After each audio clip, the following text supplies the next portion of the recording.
Bom dia.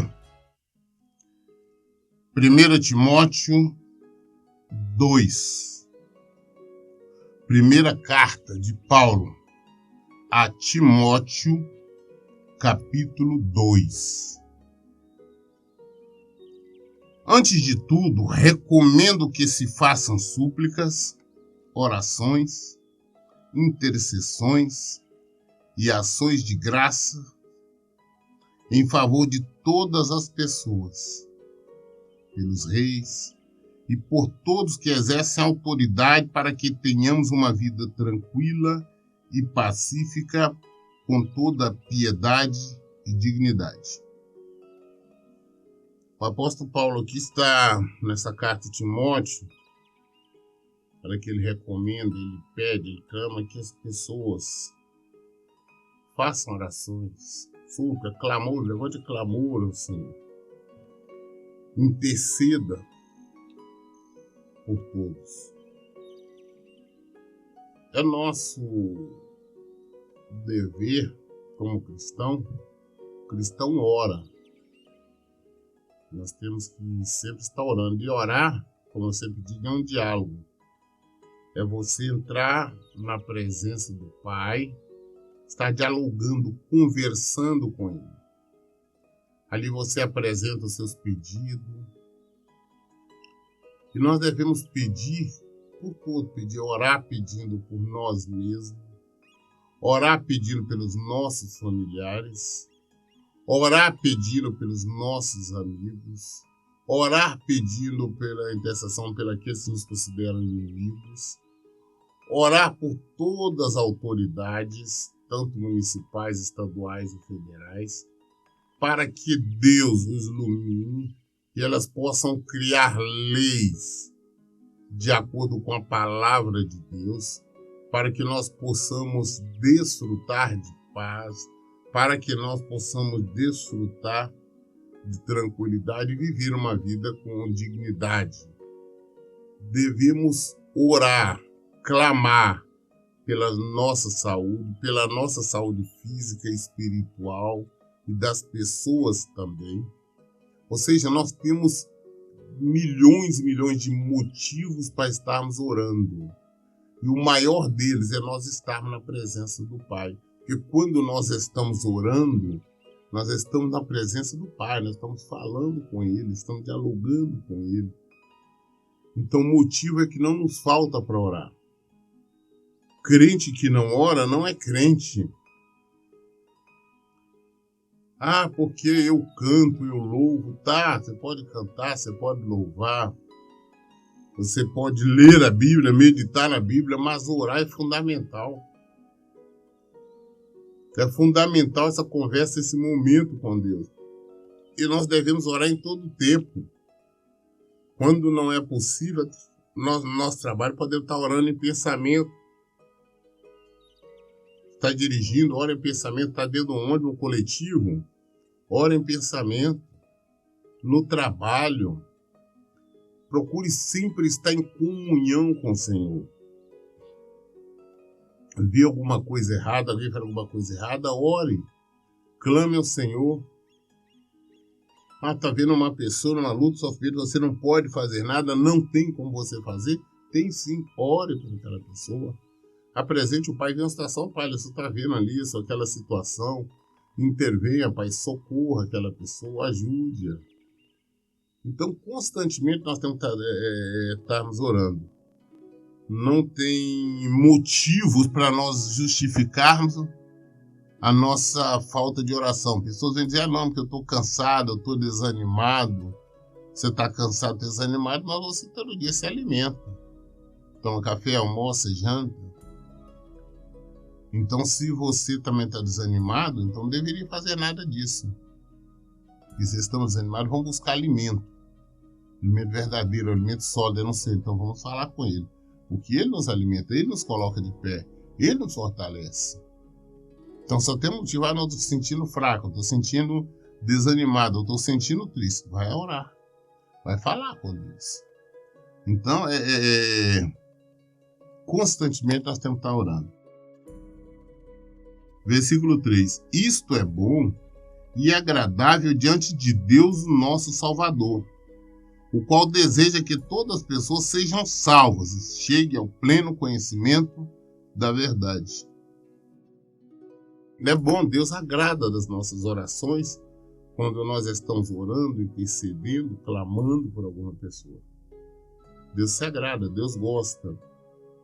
Porque a vontade de Deus é que todo mundo seja salvo. Se não fosse assim, ele não teria enviado o seu filho para morrer. Jesus não veio morrer por causa de um pecador, não veio por causa de todos os pecadores. Então, a vontade de Deus Pai é que todos sejam salvos. Essa que é a vontade do Senhor. Que todos alcancem realmente a salvação.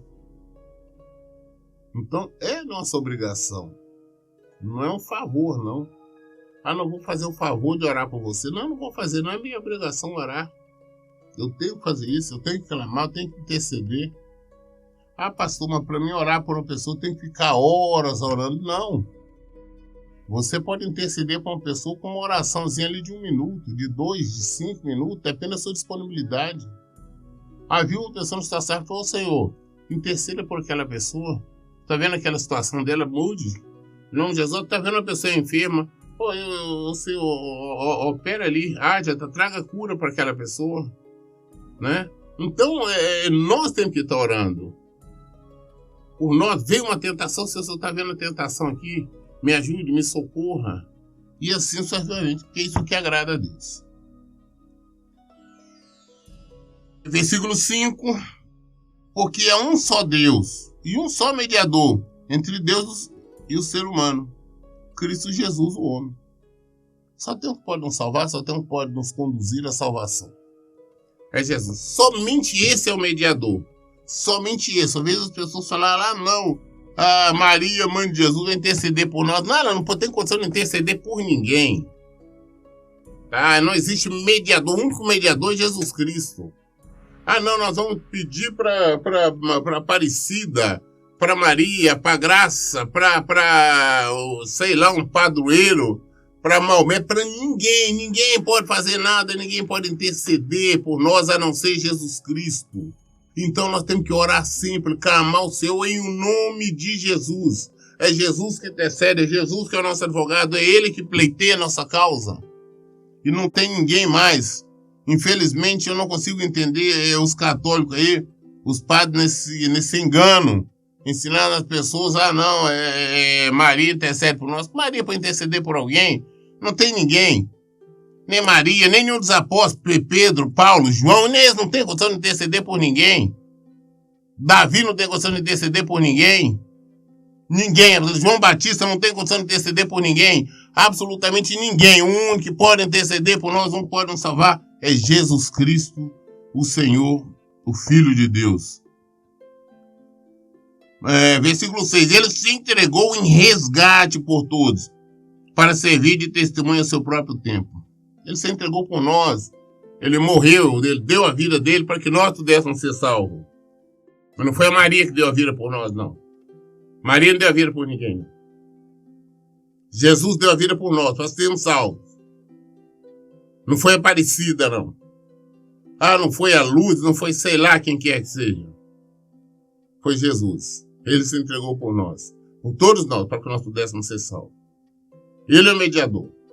É nele que nós buscamos, é nele que nós esperamos, é nele que nós teremos a salvação. Versículo 7. Afirmo-vos a verdade e não minto, ao declarar que para isso fui designado pregador e apóstolo, mestre dos gentios, na fé e na verdade. Paulo fala, ele afirma que ele foi designado, e foi realmente, nós sabemos a história dele, está lá em Atos dos Apóstolos, quando ele estava a caminho de Damasco, quando o Senhor apareceu para ele, o Senhor Jesus, ele o convocou, chamou, ele era um perseguidor dos cristãos, ele estava indo para prender os cristãos, ele era um fariseu, mas Jesus chamou, o convocou, e determinou que ele fosse um pregador, pregar para todas as nações. E ele cumpriu o seu papel, obedeceu fielmente até o final, até quando perdeu a sua vida, mas ele continua pregando para nós através dos seus escritos, das suas cartas, como nós estamos meditando aqui agora. A diferença em quem é chamado por Jesus, é designado pelo Senhor, e outros que se auto-intitulam pastores, pregadores, é uma. Basta você ver a pregação. Quando você vê as pregações, você sabe quem realmente é chamado ao Paulo chama. Porque prega o evangelho, fala do evangelho. São pessoas que não estão preocupadas, compromissadas com dinheiro, com nada disso não. A única preocupação é Jesus. A única preocupação é servir o Senhor. E, portanto, ele prega aquilo que Jesus manda. Agora, tem muitos que se auto-intitulam, se fizeram pregadores, pastores. A preocupação deles é a arrecadação. São pregações emotivas para trazer o povo para os seus templos, as suas denominações. É se aumentar a arrecadação. Estão preocupados com oferta, com dízimo, com um monte de coisa. Esses são os auto-intitulados pregadores que não são chamados. Paulo era chamado, nós temos que ser chamados. Nós vivemos em função do evangelho. Somente isso. Versículo 8. Voltou a falar na mesma coisa. Portanto, determino que os homens orem em todo lugar, levantando as mãos santas, sem ira e sem discussões. Então, não, pastor, eu estou no trabalho, eu não posso orar. Pode. Estou na faculdade aqui, todo mundo aqui é herege, ninguém não pode orar, tá? Não dá pra você estar orando com a boca aberta, ore em espírito. Pastor, não tem jeito, eu tenho que ir no banheiro, vou orar no banheiro não é lugar de orar. É sim, em todo lugar é lugar de orar. Você está no banheiro, está orando, você está debaixo do chuveiro, você pode estar orando. Em toda parte. Nós temos que orar, mas como ele disse, nós temos que levantar a mão santa. A mão santa é você não está envolvido com o pecado. Você não está cometendo pecado. É necessário isso. Se você está em pecado, como você vai levantar a mão santa? E orar não é orar por obrigação, não é orar com raiva, não. Mas orar em paz, é que ele está na presença do Pai. Ele está comentando com o Pai. Nós temos que aprender o hábito todos os dias, comentar com o Pai, não como foi o nosso dia, o que aconteceu, o que não aconteceu. Ele sabe de tudo, mas alguém que você tem para conversar, para desabafar, esse é o melhor que nós temos. Não existe ninguém melhor para você desabafar do que você relatar, você expor seus desejos e expor suas emoções, tudo, que é o Pai. Então, em todo o tempo, sim, nós devemos estar orando. Versículo 9. Semelhantemente, recomendo que as mulheres se vistam com decência, modéstia e discrição, não com tranças, nem com ouro ou pérola, nem com roupas muito caras, mas que se viste de boas obras, como convém as mulheres que professam servir ao Senhor. Pastor, então é proibido usar joia? Não está falando que é proibido usar joia, não. O que é proibido, sim, por exemplo, tem pessoas que vão para a igreja, mulheres que vão para a igreja, elas estão usando uns decote que está só tampando muito mal, o bico do peito. Tem mulheres que usam a roupa, vai para a igreja, com a roupa extremamente justa que mostra o contorno do corpo. Tem mulheres que vão para a igreja com a saia ou mini saia, né, tão curta que não tem nem jeito de cruzar a perna. Fica tentando esticar ali, puxando para esticar, mostrando calcinha. Isso quando tá de calcinha, às vezes nem isso tá. Tá mostrando tudo. Entendeu? É isto que é errado. Isso é porque, primeiro, estão pecando. E segundo, estão fazendo os outros homens pecarem. Porque o homem olha, chama atenção e eles vão para o inferno por causa desse pecado. E elas também, por estar conduzindo eles a esses erros. Então é isso. Você tem que vestir de maneira decente, honrada. Quer usar joia? Use, tem condição de usar joia. Mas que não se usa aquela monte de babilaque para estar chamando a atenção. Tem mulheres que querem realmente chamar a atenção. Nós temos que aprender a chamar a atenção de Deus, não é das pessoas. Não é chamar a atenção de outras mulheres, não é chamar a atenção de homens, não. Temos que se encher de joia, não, para as outras mulheres ver. Para os outros homens verem. Não, é melhor se nós chamarmos a atenção de Deus. Deus nos veja.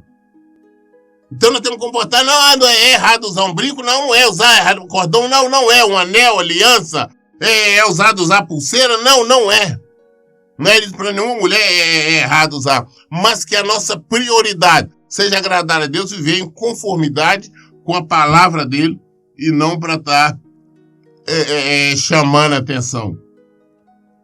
Tá? Que a nossa prioridade não seja nós mesmos, não seja estar expondo ali, não, eu quero que as pessoas me vejam, hoje eu vou dessa forma assim para chamar a atenção. Não, chama a atenção do Senhor que é melhor. E você chama conforme vestir de maneira decente, de maneira correta, Você não precisa estar na roupa caríssima, não. Mas seja uma roupa limpa, uma roupa decente. É isso que nós temos que fazer. Versículo 11. A mulher deve aprender em silêncio com toda reverência. E não permito que a mulher ensine, nem exerça autoridade sobre os homens, e esteja, portanto, em silêncio. Hoje é para agradar, para fazer a vontade do povo, para encher os templos, para ficar mais fácil, para manusear, para levar as pessoas a ofertarem mais, a dizimar, porque nós sabemos que a maioria das pessoas que frequentam a igreja são do sexo feminino. As maiores pessoas que contribuem, que ajudam nos ministérios, nas igrejas, são as mulheres. Então, por esse motivo, há muitos anos eles entenderam de ungir, diz que estão ungindo mulheres pastoras. Mas não existe mulher pastora. Todas que estão assim, falando que receberam unção, ou estão se auto-intitulando pastora, não existe. É proibido. A Bíblia condena a mulher estar ali pregando em culto misto. Ou seja, pregar para homens e mulheres é proibido. É isso que a palavra nos diz. É proibido. Paulo falando bem claro, não permite que a mulher ensine nem exerça autoridade sobre o homem. Então, se ela quiser, pode ter sim. Mulher para pregar para mulheres, para reunião de mulheres, mas não pregar para homens. É proibido. Todas essas que estão por aí dizendo ser pastora, esse tipo de coisa, estão erradas, estão em desobediência. E todas as pessoas que estão frequentando templo, onde tem mulheres pastora, pregando em altar, esse tipo de coisa, estão também em erro, tá? Então tem que afastar esse tipo de coisa. E Paulo continua explicando aí no porquê. Porque Adão foi criado primeiro e Eva depois. Mas Adão não foi enganado, mas a mulher que foi enganada e caiu em transgressão. Contudo, a mulher será restaurada, dando à luz a filho, desde que permaneçam na fé, no amor e na santidade, com bom senso. Temos que entender que esse chamado para o ministério é para homens, não para mulheres. Paulo remete lá ao passado, lá quando Adão caiu no paraíso. Caiu por indução da mulher. Porque foi a mulher que primeiro comeu o fruto. A mulher que deu para ele o fruto. Claro que ele errou, a responsabilidade é dele porque ele aceitou. Ele é o homem. Ele aceitou. Ele é o sacerdote lá. Ele aceitou. Então ele ficou culpado. Mas foi indução através dela. Então, ele está nos remetendo a isto. Então, fica bem claro quem é que pode ou não pode exercer o ministério na igreja. Essas qualificações. Inclusive, hoje, geralmente eu não faço isso, mas o capítulo 2 de Timóteo é um capítulo curtíssimo. Inclusive, nós já concluímos ele. Eu vou entrar no capítulo 3, tá? Para nós darmos continuidade a esse assunto, tá? Porque continuando falando sobre questão ministerial, sobre quem é que exerce, como pode exercer o ministério. Então, não existe lugar. Na Bíblia, em Coríntios também fala a mesma coisa. Mulher não pode exercer essa função. Não existe mulher pastora. Não existe. Tem que olhar para a Bíblia, abrir a Bíblia e compreender isto. Muito bem, Timóteo, agora o capítulo 3, o versículo 1 do capítulo 3. Esta é uma declaração digna de todo crédito. Se alguém almeja o episcopado, de fato deseja algo excelente. Se alguém deseja o episcopado, se alguém deseja ser pastor, pregador, missionário, evangelista, diácono, obreiro, está desejando excelente, maravilha, está buscando o melhor, está buscando ser um obreiro do Senhor, você está buscando, você quer fazer a vontade do Senhor. Isso eu estou falando para homens, porque nós vimos que não tem esse ministério para mulheres. Estou falando para homens, pessoas de sexo masculino. Não existe pastora. Agora, se o homem deseja o episcopado, se o homem deseja ser um obreiro do Senhor, você evangelista, desejando ótima coisa, maravilhosa, é trabalhar em prol do ministério, do reino do Senhor. Trabalhar em prol da igreja. Então, o que ele tem que ser? Versículo 2.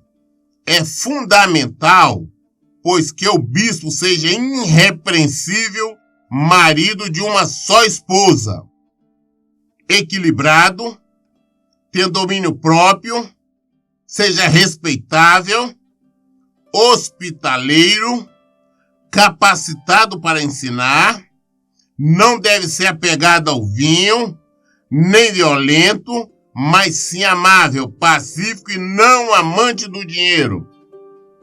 Então só aqui nós já vimos, quando nós vamos analisar a luta, nós vemos que tem um monte de falsos pregadores. Nós vamos ver que tem um monte de anticristo. Muito bem, quando a Bíblia está se referindo a bispo aqui, eu já expliquei isso outras vezes, volto a insistir. Não é que existe o bispo. O bispo, no mesmo tempo que a Bíblia se refere ao bispo, se refere ao pastor, ao pregador. É que, na verdade, quer dizer tudo. Supervisor de igreja. Não existe diferença, não. O bispo é superior ao pastor. O apóstolo superior, não. Ele está falando aqui, a bispo aqui, o bispo aqui quer dizer supervisor de igreja. É questão de tradução, mas se enquadra tudo aqui. Pastor, pregador, se enquadra nesse. Então, quem é que pode ser pastor, então? É que seja irrepreensível marido de uma só esposa.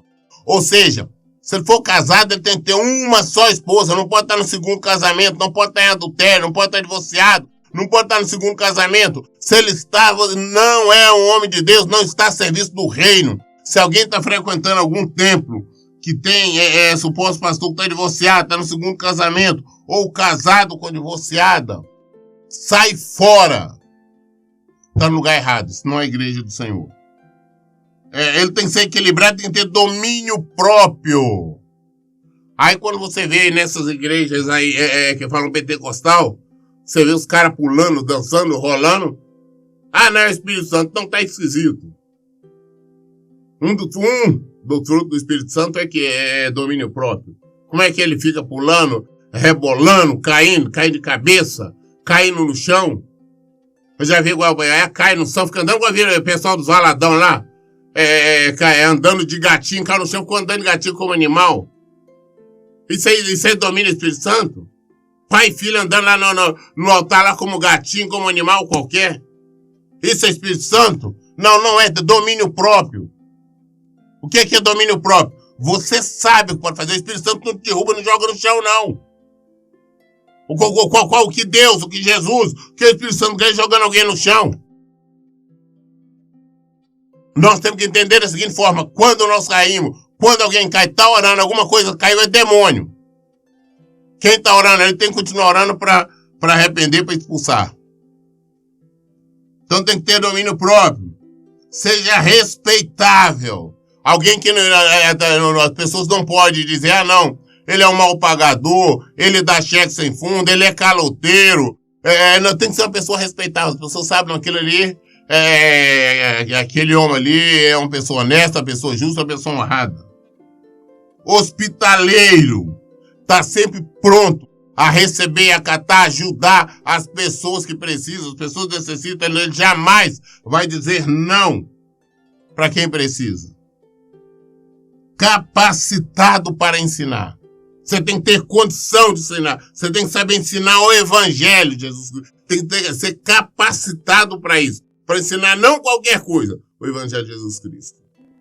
E essa capacidade vem do Senhor. Ele nos capacita, vai falar do Evangelho, não de outra coisa. Não falar dele próprio, não falar da vontade dele, não falar segundo a lógica humana ou o entendimento dele, mas falar do Evangelho de Jesus Cristo. Ele não deve ser apegado ao vinho, quer dizer, não deve ser apegado à bebida alcoólica. Hoje nos Estados Unidos existe uma coisa lá que as igrejas, lá os pastorados, tudo estão bebendo. Inclusive, na casa deles, em alguns gabinetes de igreja, tem um barzinho lá com uísque, com várias bebidas. Então, contrário à palavra de Deus. Aqui mesmo no Brasil tem vários que se dizem pastor. Estou falando desses famosos aí, que é chegado na bebida, é chegada no uísquezinho. De vez em quando tem esses cruzeiros aí, que fala cruzeiro gospel, que vai um monte de pastor, vão pregar lá, aí nas paradas eles vão para lugares e ficam bebendo. Nós vemos que estão fora, totalmente contrário à palavra de Deus. nem violento, mas sim amável, pacífico e não amante do dinheiro. E não amante do dinheiro. Aí você vê supostos pastores aí, são donos de empresas, donos de fazenda, fazenda de boi, tem gráfica, tem livraria, tem isso, tem aquilo. Está na função errada. Está na função errada. Porque pastor, supervisor de igreja, ou seja, o bispo, como quiser chamar, ele vive do ministério, ele não tem preocupação em ganhar dinheiro, não. Ele não tem que ter preocupação em juntar dinheiro, não. Ele sabe que não vai levar nada daqui.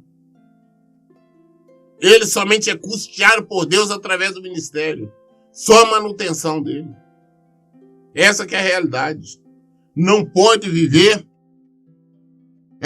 no desespero para ganhar dinheiro. Não pode ser amante de dinheiro. Não pode estar nesse desespero fazendo campanhas e mais campanhas, fogueira santa, pedindo ofertas e mais ofertas para o povo. Estão fazendo assim, estão contrário à palavra de Deus.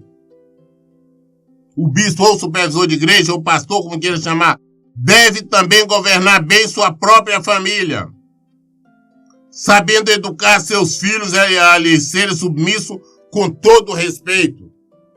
Deve educar seus filhos de acordo com a palavra de Deus.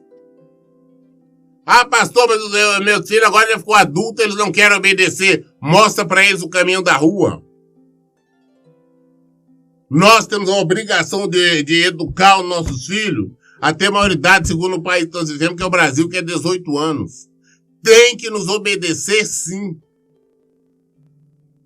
Caso contrário, mostrar o caminho da rua. Mostrar o caminho. Não importa quem seja. Eu falo isso porque eu faço isso.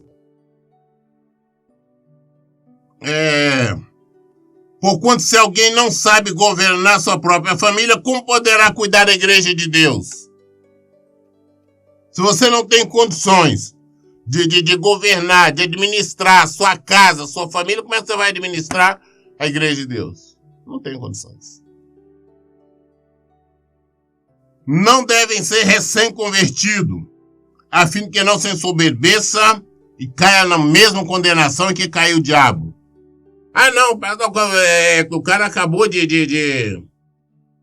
se converter, agora não, já sou pregador, ele não conhece a palavra de Deus, ele não foi ainda capacitado, ele não pode. Ele tá naquele lado, já vai cair. Tem que conhecer primeiro, com calma, conhecer a palavra de Deus. Para poder ensinar, para poder pregar, para poder falar. É necessário que já tenha algum tempo, já tenha algum conhecimento do Evangelho.